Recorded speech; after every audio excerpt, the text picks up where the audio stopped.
Hace un rato afirmaste que el tema de la desaparición y secuestro de niños fue un plan totalmente orquestado. La pregunta es, ¿en base a qué elementos, a qué información haces una afirmación tan contundente, ¿no? El carácter sistemático y planificado de las desapariciones y de los secuestros han sido admitidas por los militares argentinos. Y es importante, a eso se ha llegado porque en Argentina, a diferencia de Uruguay, el reclamo por la verdad y la justicia está en un nivel mucho más alto. O sea, daría la impresión de que en Argentina hay un nivel de conciencia sobre las implicancias y las consecuencias de lo que ocurrió en el pasado, y por lo tanto, tanto el gobierno como los mandos militares se han visto obligados a dar respuestas. Entre ellas, el general Balsa admitió que tanto para el caso de las desapariciones como de los secuestros de niños habían instructivos que tenían el carácter de órdenes oficiales de los mandos hacia los subordinados que aplicaban esas órdenes. Y lo importante en el caso de Balsa es que tanto en lo que tiene que ver con las desapariciones como los secuestros, él se ha referido a sugerencias o documentos de Estados Unidos, ¿verdad? Sobre experiencias en otros países. En el caso de los secuestros de niños, no está claro en qué medida Estados Unidos pueda haber aplicado en otros lugares del mundo ese plan. Parece poco probable que niños vietnamitas, por ejemplo, fueran secuestrados y llevados a Estados Unidos. Lo mismo con respecto a la guerra de Argelia, es decir, la guerra de Argelia tuvo un carácter de nacionalidad, ¿verdad? Étnico casi. Entonces parece poco probable que los militares franceses que se embarcaron en la guerra sucia en Argelia durante la guerra de liberación, ¿verdad? Hubieran secuestrado a los niños argelinos, o los Pied Noirs, por ejemplo. Entonces, lo de Balsa, por ejemplo, referido a que el instructivo para el secuestro de niños es un calco de un documento estadounidense referido a Vietnam, puede referirse a una práctica de secuestros masivos de niños de distintas tribus, ¿verdad? Vietnamitas o de Camboya o de Laos, porque sí se sabe que en la guerra de Vietnam Estados Unidos utilizó algunas tribus, algunos grupos étnicos en contra de otros. Y lo que sí está claro es que, sobre todo en esas sociedades, si premeditadamente se secuestra al niño, se le roba la identidad y se lo ubica en otro medio, se está rompiendo la unidad familiar, la cultura, digamos el trasvasamiento de lo que es la identidad de ese pueblo. Y entonces las consecuencias pueden ser muy, muy graves para ese núcleo, ¿no? Y creo que ahí está la base del objetivo último del secuestro de los niños. Lo que sí queda claro, a mi juicio, y creo que esa es la tarea de investigación que hay que realizar, que el terrorismo de Estado en América Latina, en el Cono Sur, no inventa el secuestro de niños y de la desaparición forzada. Sí acumula una experiencia, ¿verdad? Una práctica que le permite después hacer abstracciones y mejorar el método. Y ese es aunque es horrible decir mejorar el método, ¿verdad?, para una aberración de ese tipo, pero efectivamente es así. O sea, hoy en Europa se analiza con mucho cuidado lo que está pasando en Kosovo, lo que pasó en la ex Yugoslavia, ¿verdad? Los delitos contra la humanidad que se están cometiendo ahí, como los que se cometieron en Ruanda, por ejemplo, y se identifican elementos cuyo origen puede estar en la experiencia latinoamericana.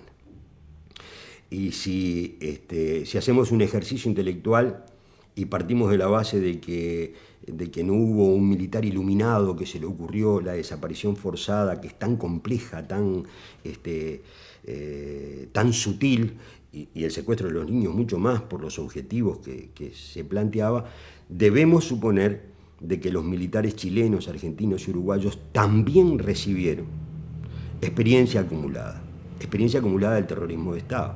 Entonces, hay que indagar, ¿verdad?, el tema de las desapariciones y del robo de la identidad de los niños, por ejemplo, en el caso de los nazis con respecto a los judíos. Y hay que ver qué fue lo que ocurrió con el pueblo armenio, por ejemplo.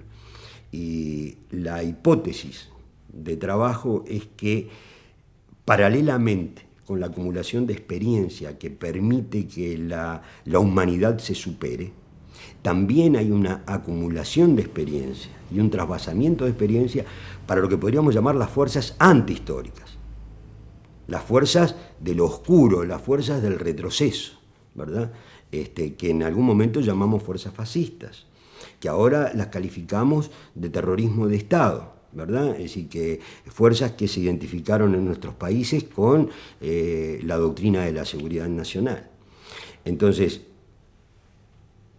para la humanidad es importante conocer no solamente qué fue lo que ocurrió en nuestros países, dónde están los desaparecidos, cómo es una obligación ubicar a los niños que todavía están secuestrados y que hoy ya no son niños, son adultos, sino además identificar el proceso de acumulación de experiencia. Es decir, todo un formidable andamiaje de lo que podríamos llamar el fascismo, ¿verdad?, que acumula experiencia para ser más eficiente en la aplicación de crímenes contra la humanidad. Parecería como una generalización, ¿verdad?, caprichosa, pero los hechos nos demuestran de que en las distintas circunstancias históricas se ha ido acumulando experiencia, se ha sido más eficiente en la manera de matar, en la manera de romper formaciones históricas, ¿verdad?, de operar sobre las sociedades. Y la humanidad, así como avanza en la tecnología, avanza en el conocimiento, también avanza en el método más eficiente para matar, para secuestrar, para desaparecer. Y esa situación hoy ya preocupa a la comunidad internacional.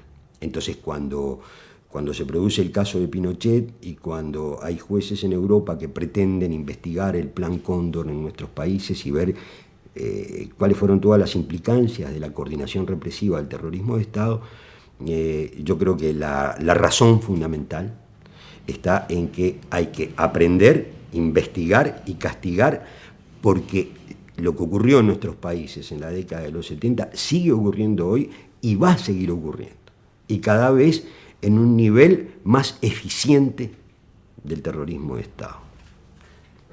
Sí. Cambio de... Bueno, ¿qué es el Plan Cóndor? ¿Qué es el Plan Cóndor?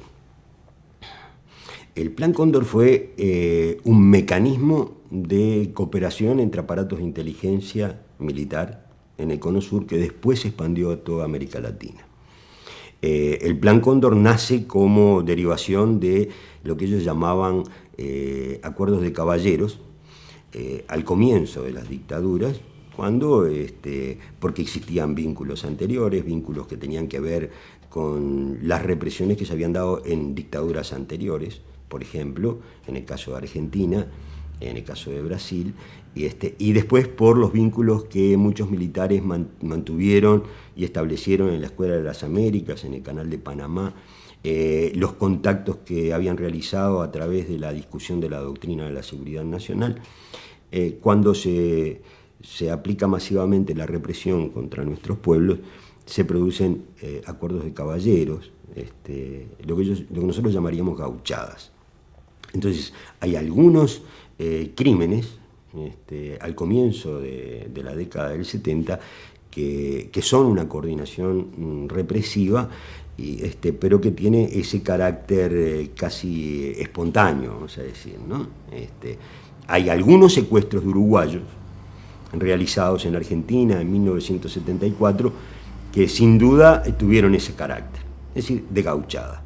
Y lo mismo al comienzo de la dictadura de Chile, a partir de septiembre del 73, cuando muchos chilenos y de otras nacionalidades salían de Chile e iban a Argentina.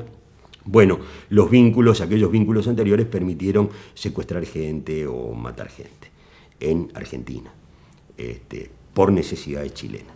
En 1975, en noviembre, finalmente, y a instancia de los chilenos, se llega a un acuerdo institucional. Y entonces el Plan Cóndor cobra una vigencia institucional, recibe dinero, hay presupuesto para esa actividad clandestina, se destinan funcionarios militares y diplomáticos para la coordinación y el trasiego de información, y finalmente se instalan centros operativos en cada uno de nuestros países donde iban a operar militares extranjeros. Y el Cóndor está prácticamente en vigencia hasta el 83-84. Primero cobra un gran auge en el Cono Sur, o sea, la muerte de Miquelina y Gutiérrez Ruiz es una muerte del Cóndor. La muerte de Juan José Torres es una muerte del Cóndor. El caso de Letelier en Washington también. Y yo me aventuro a decir que la muerte de Ramón Trabal también es una operación del Cóndor. Lo que se hacía al comienzo en el Cono Sur después se desplaza hacia Centroamérica y también a Europa. Y el Cóndor, fundamentalmente por iniciativa de los chilenos, logra el carácter de una transnacional terrorista.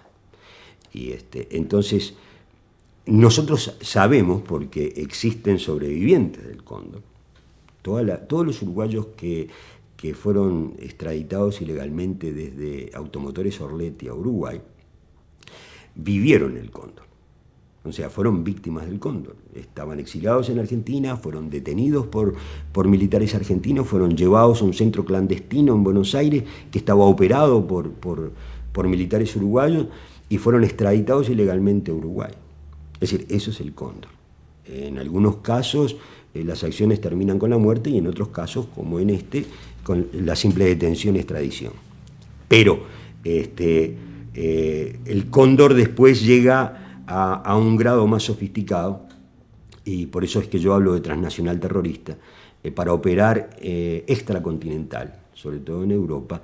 El mecanismo fue de hacer acuerdos casi de tipo mafioso, con organizaciones fascistas o neonazis en Europa y en Estados Unidos. Y entonces se logró un grado de coordinación casi mundial. Lo interesante es que el Cóndor nunca fue admitido como tal por los gobiernos democráticos que sucedieron a las dictaduras. Y todos hablamos del Cóndor, pero oficialmente no existe. Y puesto que no existe y no se admite, no ha sido investigado. Y esa es una de las puntas para averiguar la verdad, porque se puede empezar por los hechos puntuales, ¿verdad? Y tratar de desentrañar el misterio a partir de la investigación de lo que le pasa a un desaparecido. O se puede empezar investigando esa coordinación, la responsabilidad que tuvieron, los mandos, quiénes estaban encargados de eso, cómo funcionaba, historia que se conoce en gran medida, y a partir de ahí llegar hasta los detalles, o sea, las consecuencias prácticas, concretas de esa coordinación represiva. Eso es lo que creo que pretende hacer el juez español Baltasar Garzón, y creo que es la primera iniciativa que pretende investigar esa coordinación represiva, de la cual hay hasta documentos escritos, firmados, oficiales, pero que nuestros gobiernos los han ignorado.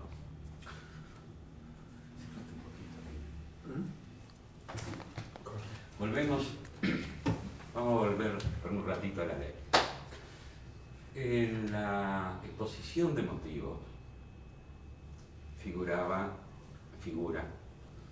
el caso de los asesinatos de Miquelina y Gutiérrez Ruiz. Pero en el articulado eso voló.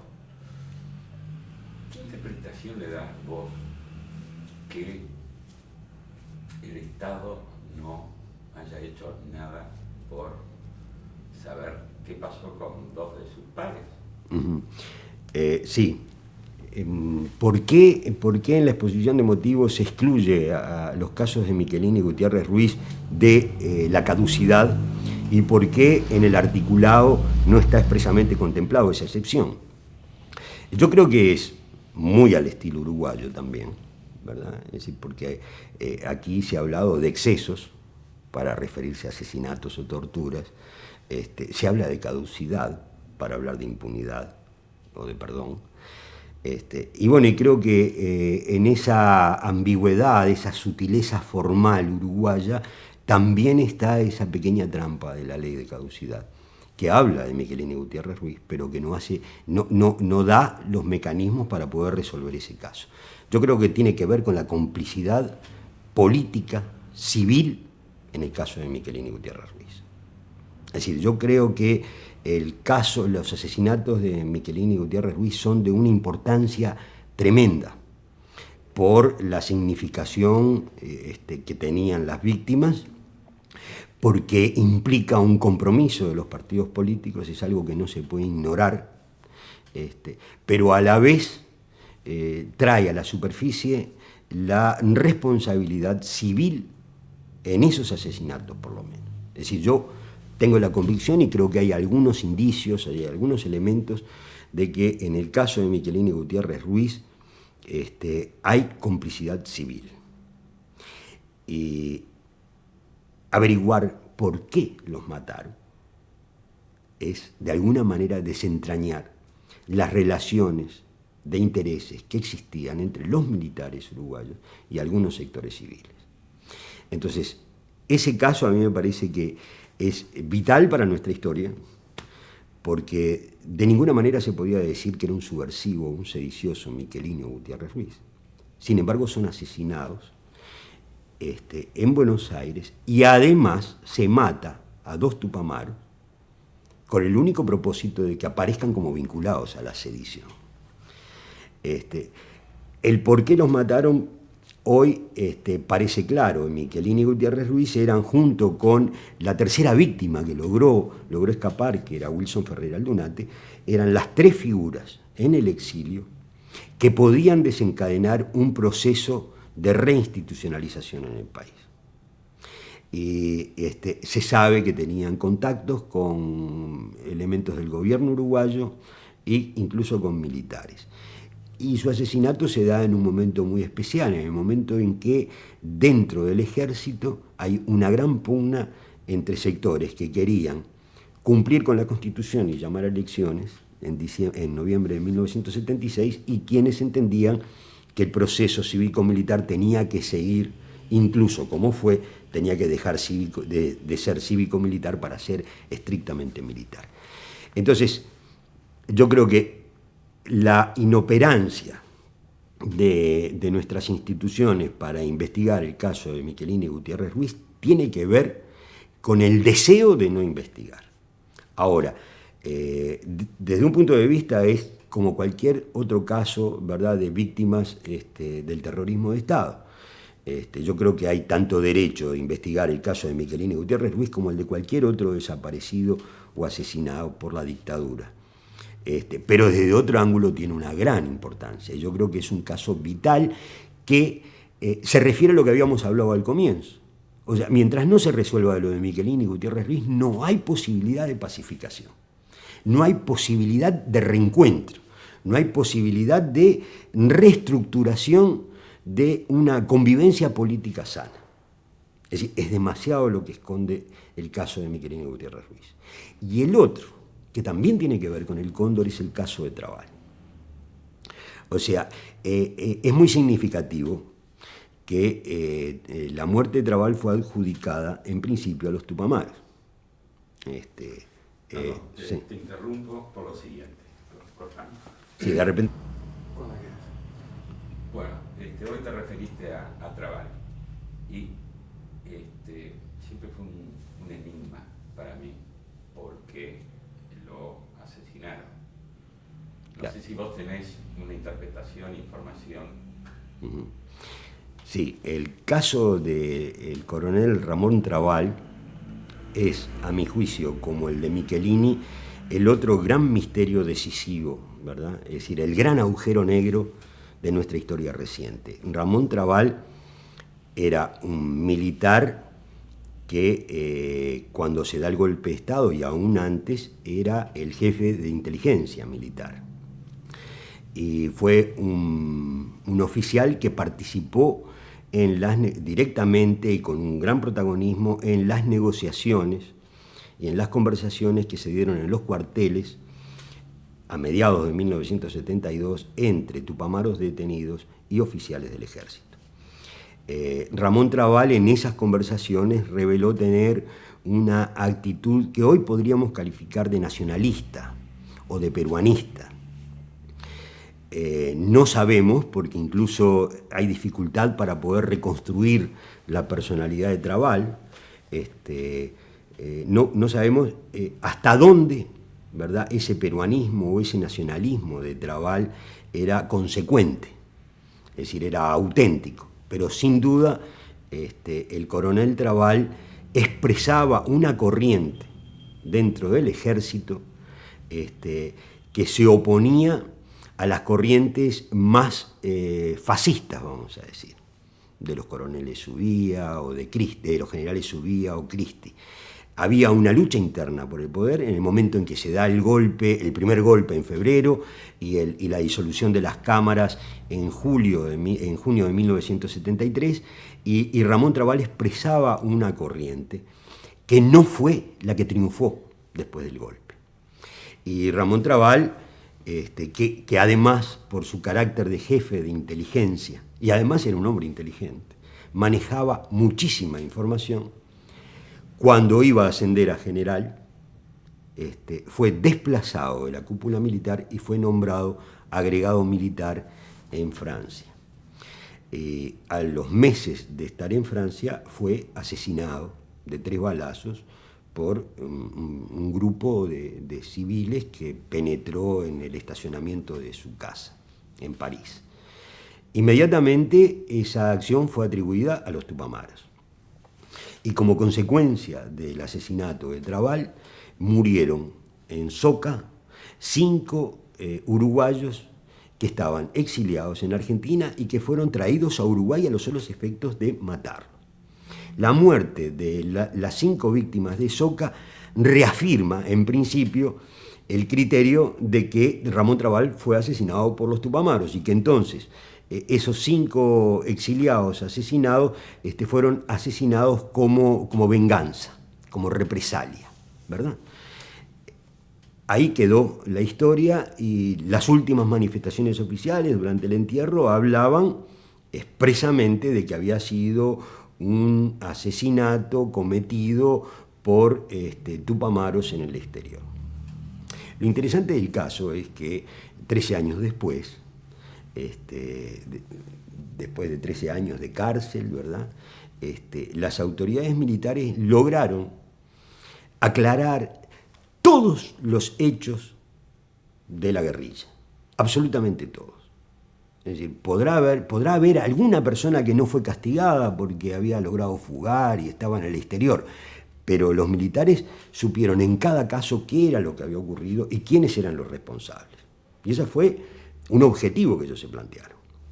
Entonces, de todos los hechos más notables, yo diría de casi todos los hechos de los tupamaros y después del PVP, o sea, todas las organizaciones clandestinas en Uruguay, todos los hechos fueron aclarados.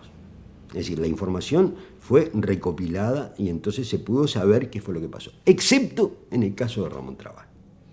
Es muy significativo que los militares, después de decir que había sido una acción de los tupamaros en París, nunca se preocuparon por investigar quién mató a Trabal. Y tenían todas las posibilidades de hacerlo. En principio tenían el método de la tortura. Y la tortura, que fue tan eficiente para descubrir todos los demás casos, en el caso de Trabal no funcionó. Entonces hoy, más aún sabiendo que los tupamaros, que siempre reivindicaron sus acciones, han dicho expresamente de que ellos no ultimaron a Trabal, la pregunta es quién lo mató. Y ese es otro caso como el de Michelini, que está en el más completo de los misterios.